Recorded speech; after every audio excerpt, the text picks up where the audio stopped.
We can. All right, guys. Let's talk about.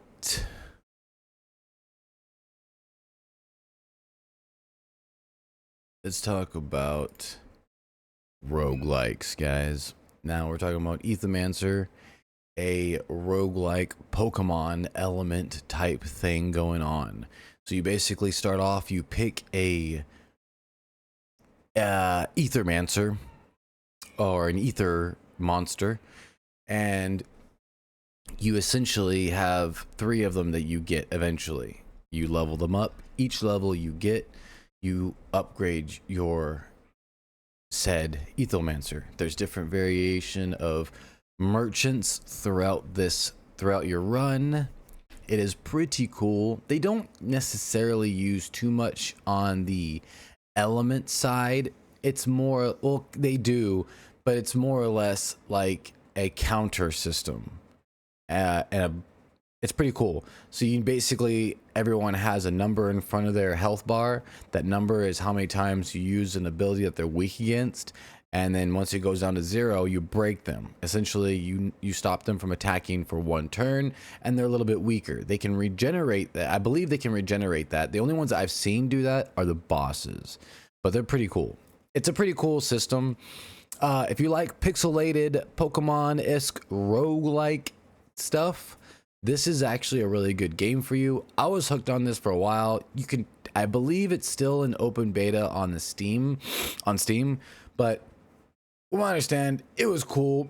I really liked it and enjoyed it. So once you get into a battle, it's something like this.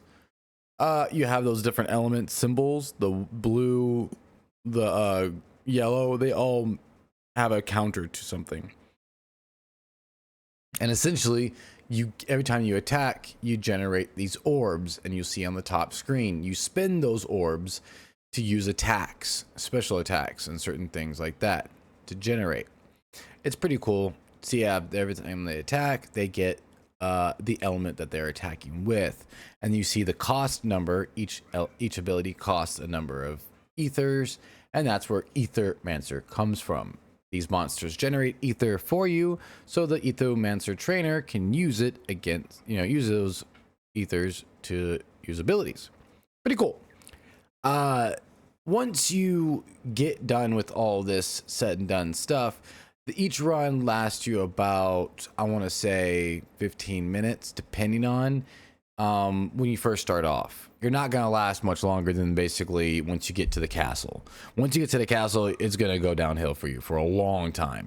And just like any roguelikes, you gotta eventually start to build something that you want. Build something that you think you're comfortable with, like a play style that you think that would be exceptional for you. One of my friends really enjoys the poison build. I enjoy this rock guy that you see is named Warden. I play around him, and what he does is that basically uses attacks to defend people and creates bubbles on offensive side. It's really cool. Eventually I get this really cool character that's like an old man that's stirring stew, and he uses the stew and he slings it at, it's like hot stew, and he slings it at them, and it's funny as hell. But it's a cute art style. It's unique.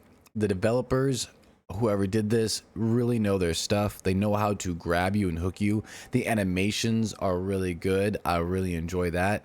I enjoy the systems. I enjoy the Aethermancers so far, the monsters, or whatever you want to call them. I enjoy them. I enjoy the boss fights.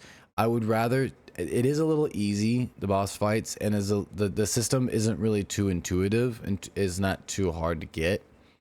So I do appreciate that. The only thing I really want to see in this game is a little bit more random, a little bit more variations of monsters. I do not like playing these type of games and seeing the same 6 monsters over and over and over again. That'd be kind of cool if I got to see at least 12, 10, a little bit more in each time. So it'd be kind of cool if you come up with this game and there was at least 100 to 200 of these monsters, not just 50. That would be kind of boring very fast, in my opinion.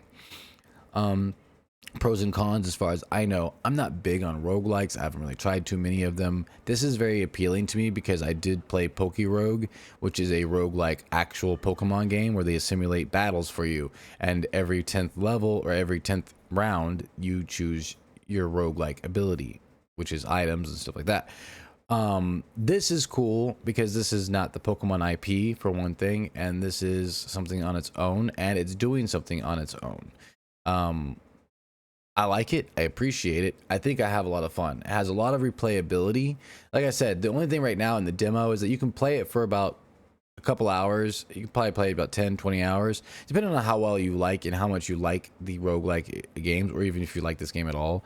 But it's just the replayability at the moment isn't that big because you're rotating through the same monsters and it kind of gets lackluster. But again, I digress. I've only played about 20 hours of it, so I can't really say that it gets better after that. It's definitely one of those games that gets better the more you play it, right? It's a roguelike. Not really trying to compete with that too much. I don't want to make this video drag on too much longer. I do like it.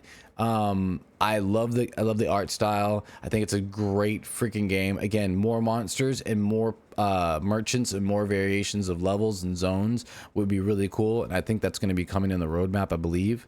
Anyways, I thank you guys for watching this video. I do really appreciate it. If you guys like, subscribe, all that jazz that people say in these YouTube videos would be really, really great. I stream every single day, mainly Pantheon and MMOs, sometimes some competitive gameplay.